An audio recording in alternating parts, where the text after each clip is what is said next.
Okay, in the previous lecture, we were able to introduce you to the concept of squares and root of numbers.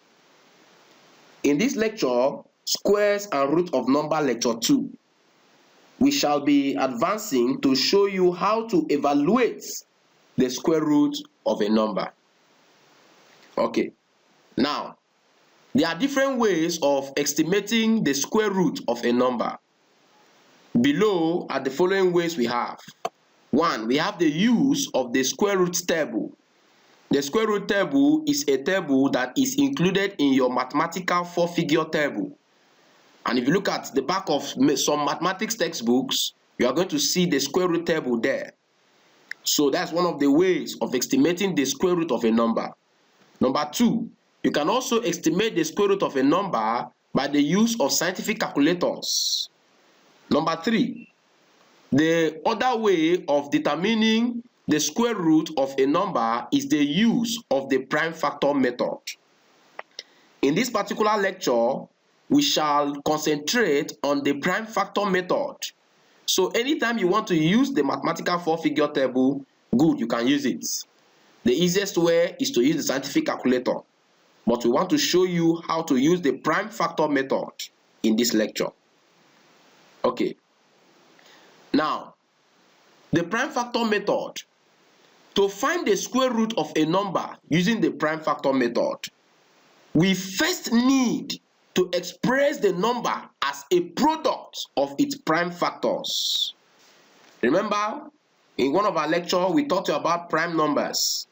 And we said that prime numbers are those numbers that can only be divisible by 1 and itself.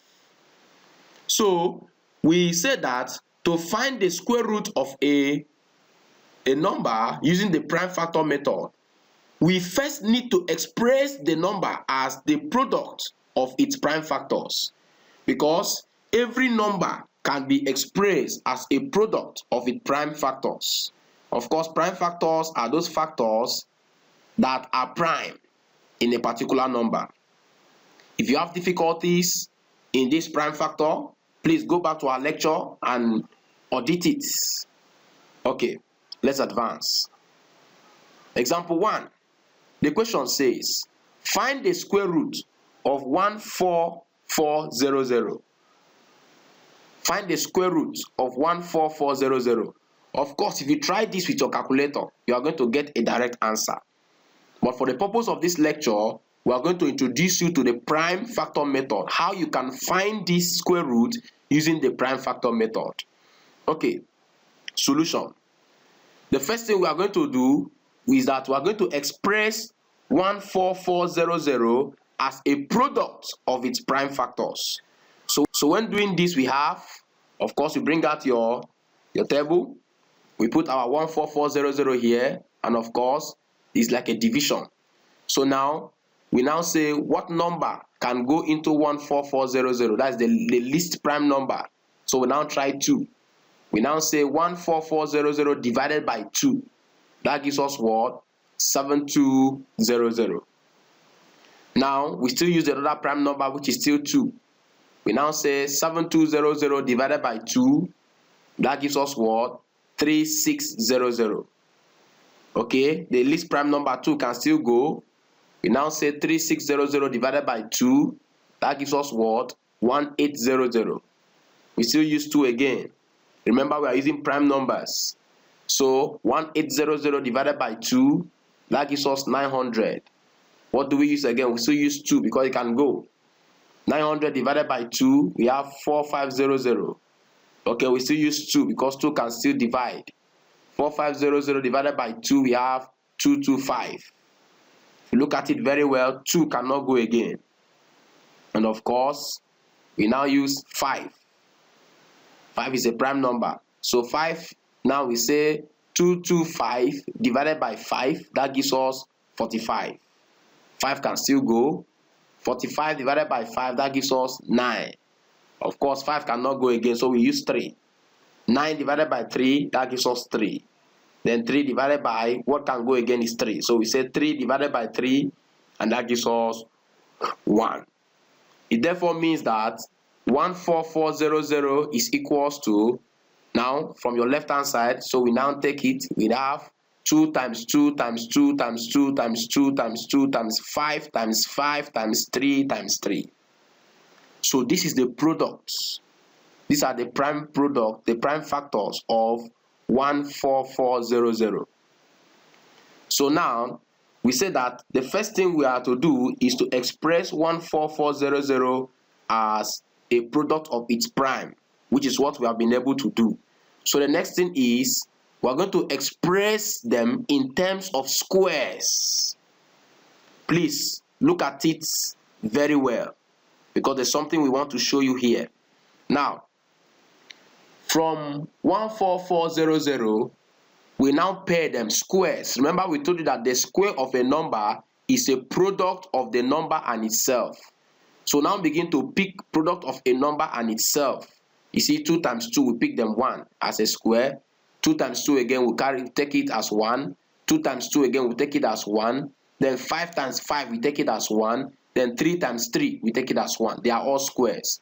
So you can now see that 14400 equals to, that 2 times 2 is 2 square. The next 2 times 2 is also 2 square. The next 2 times 2 is 2 square. The next 5 times 5 is 5 square. The next 3 times 3 is what? Is 3 square.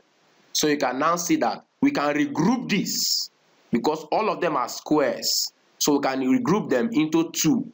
So we have this, that 14400 equals to 2 times 2 times 2 times 5 times 3 times 2 times 2 times 2 times 5 times 3, because they are all squares. So if you check it out, 2 times 2 times 2 times 5 times 3 gives us 120. And this other 2 times 2 times 2 times 5 times 3 gives us what? 120. So it therefore means that the square root of 14400 is equals to what? 120. Because 120 times 120 gave us what? 14400. I hope you understand what we just explained. Okay, I hope so. Let's advance. The next example says, find the square root of 2025. We're still using our prime factor method. Okay, solution.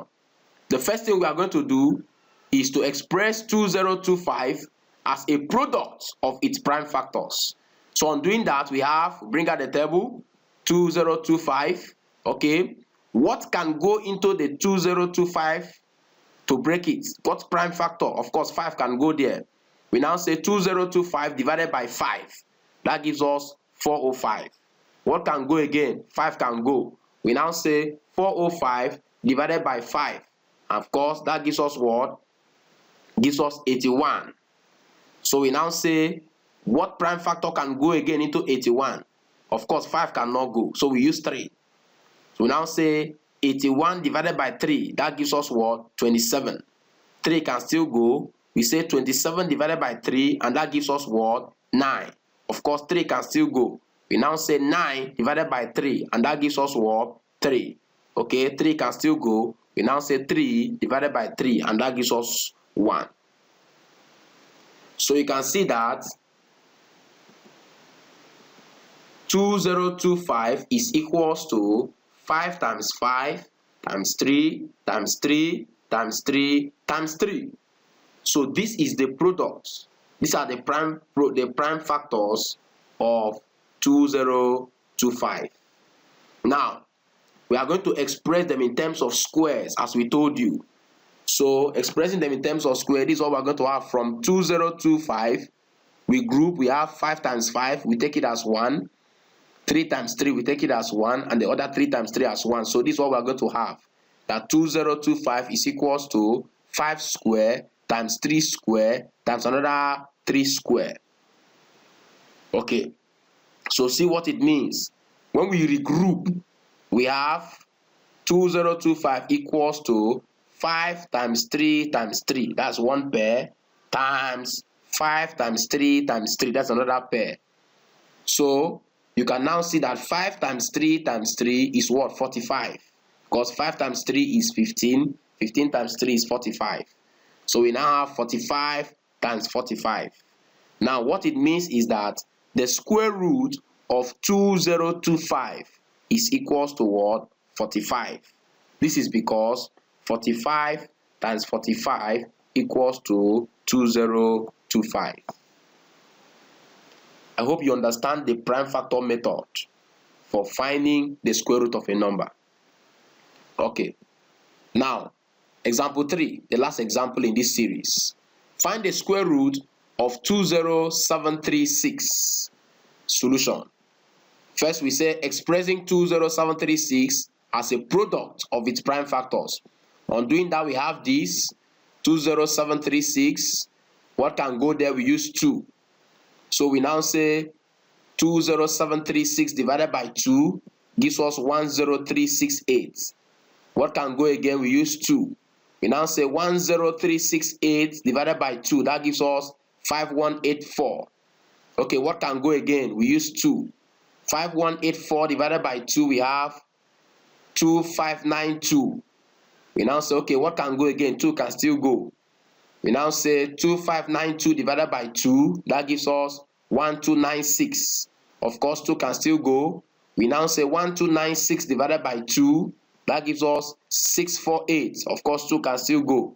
We now say 648 divided by 2, that gives us 324. Okay, 2 can still go. We now say 324 divided by 2, that gives us 162. 2 goes again. We have 162 divided by 2, and that gives us 81. 2 cannot go again, so we use 3. So 81 divided by 3, that gives us 27. Of course, 3 can still go. 27 divided by 3, that gives us 9. Of course, 3 can still go into 9. So we have 9 divided by 3, that gives us 3. Of course, 3 can go into itself. So we say 3 divided by 3, and that gives us 1. I hope you understand what we just did here. Okay, so hence, it means that 20736 is equals to 2 times 2 times 2 times 2 times 2 times 2 times 2 times 2 times 3 times 3 times 3 times 3. So expressing it in terms of squares, we have, okay, grouping them, 2 times 2 is taken as 1, 2 times 2 taken as 1, 2 times 2 taken as 1, 2 times 2 taken as 1, 3 times 3 taken as 1, 3 times 3 taken as 1. So we now have 2 times 2 gives us the 2 square, the next 2 times 2 gives us 2 square, the next 2 times 2 gives us 2 square, the next 2 times 2 gives us 2 square, the next 3 times 3 gives us 3 square, and 3 times 3 gives us what? 3 square. So regrouping, we have, since they are square, we have 2 times 2 times 2 times 2 times 3 times 3, and that's one pair, times 2 times 2 times 2 times 2 times 3 times 3, that's the next pair.